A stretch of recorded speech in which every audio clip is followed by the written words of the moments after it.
Et voici la 4e méthode rapide pour déstabiliser les gens sans en avoir l'air. Le génial Dr Cartman nous en a écrit 6 en tout. Nous avons déjà vu l'art de changer de sujet, de coller des étiquettes sur les gens ou encore de lire dans leurs pensées. Cette fois, nous allons essayer de leur faire perdre un peu pied par une feinte presque invisible si elle est bien jouée. La menace. Regardez comment font les casse-pieds quand ils nous menacent l'air de rien, et comme ça, la prochaine fois, vous ne tomberez plus dans leur piège. Les amis, je vous propose qu'on se réserve un hôtel sympa dans les Pyrénées cet été. Alors moi je vous préviens, je veux une piscine. Bon, bah nous voilà prévenus. La conversation n'a pas commencé que la pression commence à monter parce qu'il y a déjà une épée de Damoclès au-dessus de nous. J'espère que vous comptez pas faire des longues balades dans la montagne sauvage. Pas mon truc. J'adore cette formulation. Avec « j'espère », qui veut vraiment dire « vous n'avez pas intérêt ». La force de ces formules menaçantes est de créer du drame, de la pression, de l'inquiétude invisible. Non mais de toute façon moi je préfère vous le dire avant, je suis nul en cuisine alors pour les repas... Alors nous avons là une proposition qui est très subtile parce que la personne nous menace avec son incompétence. C'est énorme.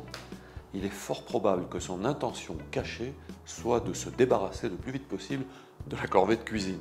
Alors, à quel moment la stratégie de la menace invisible est-elle le plus efficace pour manipuler ou déstabiliser? Si vous avez une tendance naturelle à vouloir protéger les autres, si vous percevez même inconsciemment une menace, vous êtes au risque de chercher à sauver tout le monde.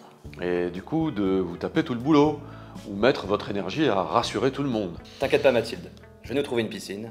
Rassure-toi Bob, je vais trouver des activités plus cool. Et rassure-toi Suzette, j'aime bien cuisiner, je m'occuperai des repas. Alors, rappelez-vous, si vous percevez des traces de menace, la solution est de confronter sans animosité la personne qui fait cela.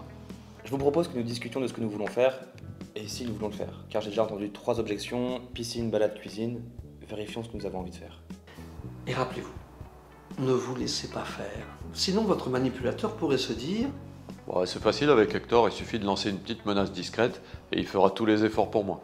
Et qui nous a révélé ce phénomène de la menace, Pierre? Steve Cartman, le célèbre inventeur du triangle dramatique. Et il y a beaucoup d'autres choses.